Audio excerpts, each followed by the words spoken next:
बहरहाल हम लोग की मांग रही थी कि जब तक विशेष राज्य के दर्जे का दर्जा हम लोग को नहीं मिलता, स्पेशल पैकेजेस हम लोग को दिए जाएं। मैं धन्यवाद करूंगा मेरे प्रधानमंत्री आदरणीय नरेंद्र मोदी जी का, मैं धन्यवाद करूंगा हमारी वित्त मंत्री आदरणीय निर्मला सीतारमण जी का कि उन्होंने बिहार को जिस तरीके से स्पेशल पैकेजेस देकर, और मेरे लिए बिहारी होने के नाते खुशी की बात है, और मेरी पार्टी लोक जनशक्ति पार्टी रामविलास ने हमेशा बिहार फर्स्ट बिहारी फर्स्ट के विजन के साथ आगे बढ़ने का काम किया है। इस बजट में बिहार फर्स्ट बिहारी फर्स्ट को भी धरातल पर उतारने के प्रावधान दिए गए हैं।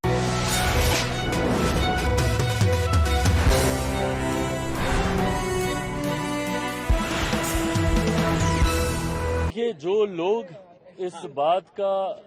हो हल्ला मचाते हैं कि बिहार को विशेष राज्य का दर्जा नहीं मिला, विशेष राज्य का दर्जा नहीं मिला, ये वही विपक्ष के लोग हैं जिनके पास ये जानकारी का अभाव है कि इन्हीं की सरकार में, यूपीए की सरकार में मनमोहन सिंह जी के दौरान ही नीति आयोग में इस तरीके के प्रावधान किए गए थे जिसके बाद किसी भी राज्य को विशेष राज्य का दर्जा मिलना लगभग नामुमकिन के करीब हो गया था। बहरहाल हम लोग की मांग रही थी कि जब तक विशेष राज्य के दर्जे का दर्जा हम लोग को नहीं मिलता, स्पेशल पैकेजेस हम लोग को दिए जाएं। मैं धन्यवाद करूंगा मेरे प्रधानमंत्री आदरणीय नरेंद्र मोदी जी का, मैं धन्यवाद करूंगा हमारी वित्त मंत्री आदरणीय निर्मला सीतारमण जी का कि उन्होंने बिहार को जिस तरीके से स्पेशल पैकेजेस देकर, और मेरे लिए बिहारी होने के नाते खुशी की बात है, और मेरी पार्टी लोक जनशक्ति पार्टी रामविलास ने हमेशा बिहार फर्स्ट बिहारी फर्स्ट के विजन के साथ आगे बढ़ने का काम किया है। इस बजट में बिहार फर्स्ट बिहारी फर्स्ट को भी धरातल पर उतारने के प्रावधान दिए गए हैं। जहां एक तरफ इंफ्रास्ट्रक्चर इसमें मजबूती देने का काम किया गया है,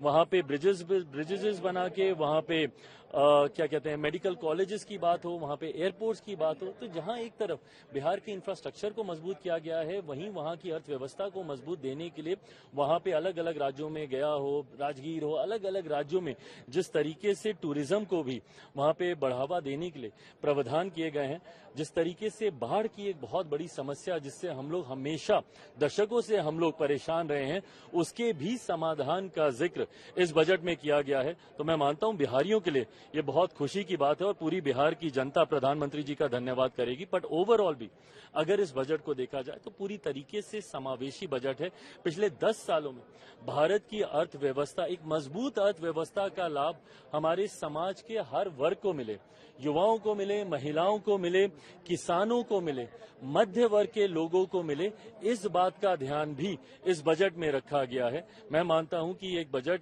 ऐसा बजट जो युवाओं से जुड़ी सबसे बड़ी समस्या बेरोजगारी का भी जिक्र करता है। एमएसएमई सेक्टर को जिस तरीके से मजबूती देने की बात की गई है, इसमें एमएसएमई सेक्टर एक रीढ़ की हड्डी है हमारे देश की अर्थव्यवस्था को लेकर। तो मैं मानता हूं कि विकसित भारत के निर्माण में ये एक मजबूत नींव की तरह इस बजट को देखा जा सकता है। आप कह रहे हैं समावेशी बजट है, सारे सांसद जो निकले विपक्ष के वो तो कह रहे हैं आंध्र बिहार का बजट है, ये सरकार बचाने वाला बजट है। इन लोगों को अगर अपने राज्य में अगर गरीब नहीं दिखते, अपने राज्य में अगर इनको किसान नहीं दिखते, अपने राज्य में इनको मध्य वर्ग के लोग नहीं दिखते, अपने राज्य में इनको महिलाएं नहीं दिखती या युवा नहीं दिखते, तो मैं इनकी सोच के ऊपर कोई टिप्पणी नहीं करूंगा। जब इन हर इस वर्ग का जिक्र किया गया तो इस वर्ग से आने वाले हर व्यक्ति, भले वो किसी भी राज्य में रहता हो, उसकी सुविधा का जिक्र किया गया। जब आम आदमी की आमदनी को बढ़ाने का